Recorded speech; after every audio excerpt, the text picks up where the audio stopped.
Schools for sponsoring this program and choosing us as a champion school. Woo!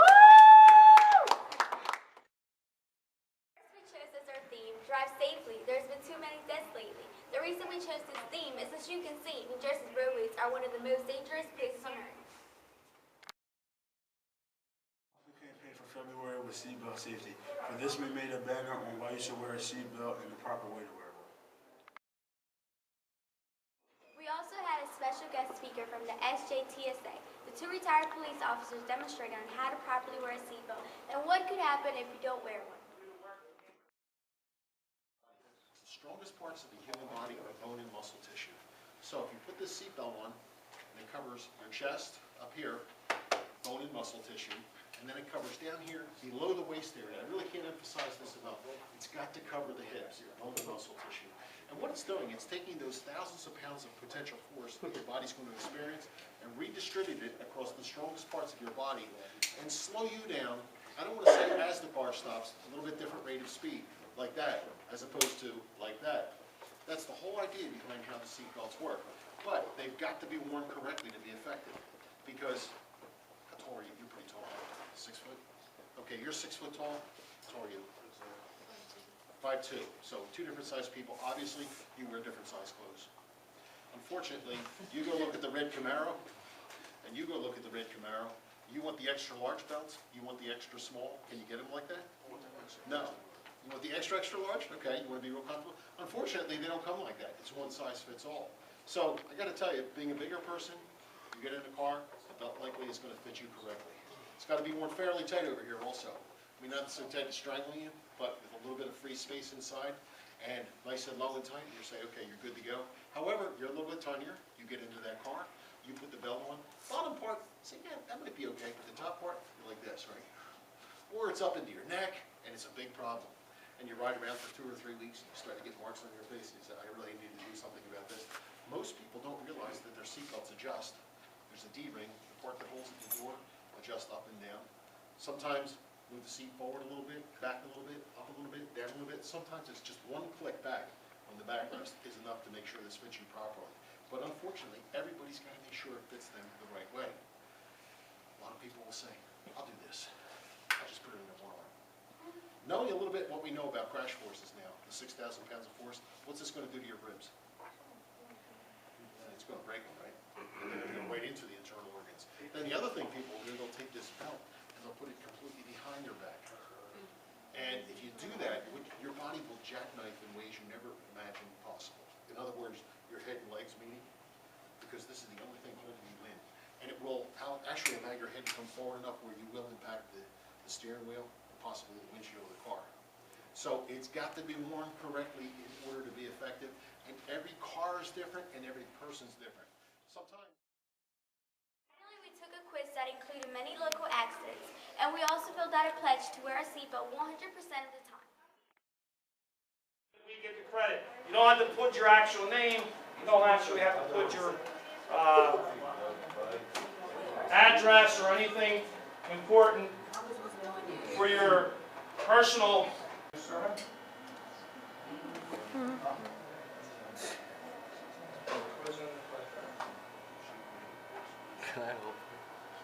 Just curious, got a question for you while you're going through this.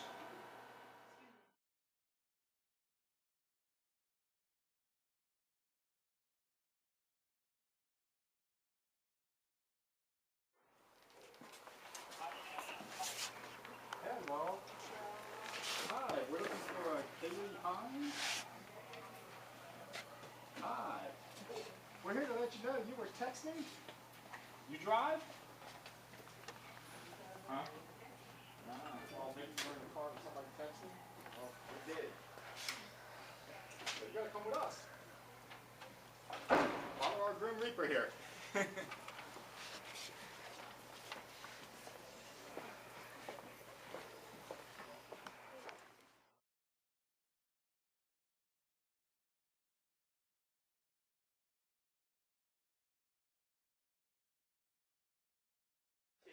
We're looking for Ariana. Is that it? Who's that? You? Alright, well, We're here to inform you, unfortunately, you're dead. You're in a vehicle that was hit head on by a drunk driver. If she was hit while you You didn't smiling. survive.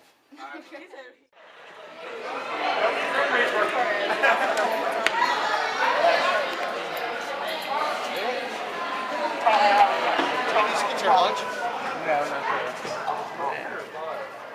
Go on fire, they think they got it.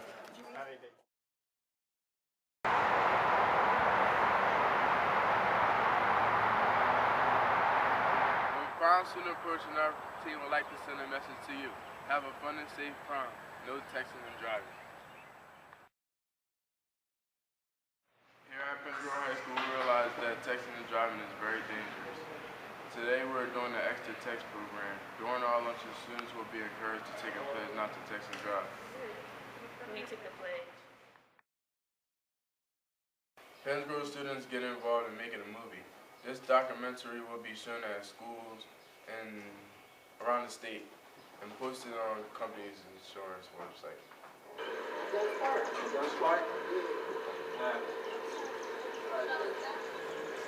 No friend, no family, nobody. Because they don't know how to deal it with Christian. Because he can talk, he can do anything by himself. We no got friend, he no got friend. He lose his friend.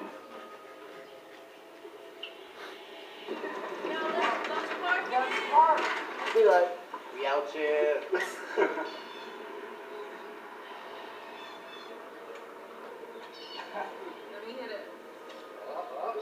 My investigation revealed that there were two major contributing factors in this crash: speed and alcohol. And if we take away speed and alcohol, the crash does not occur. Driving with passengers, that's an increased distraction rate. Compare that with the lack of experience. With each passenger in that vehicle, their likelihood of being involved in a crash doubles. For instance, if they have one passenger, it's twice.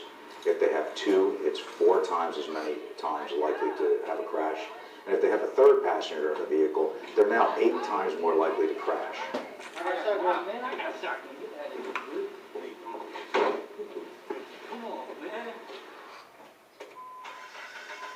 At that time, Christian was 18 years old. I don't know too many rules about the provisional license was. Only I know he had to go back home before 12 o'clock at night. And we know that many of the teens who are seriously injured or killed, these crashes are occurring between 9 o'clock at night and 2 o'clock in the morning. You pair that with speeding, and then mix it with alcohol use, and you have a recipe for disaster. You've increased the risk for crashing so high that it's almost unavoidable.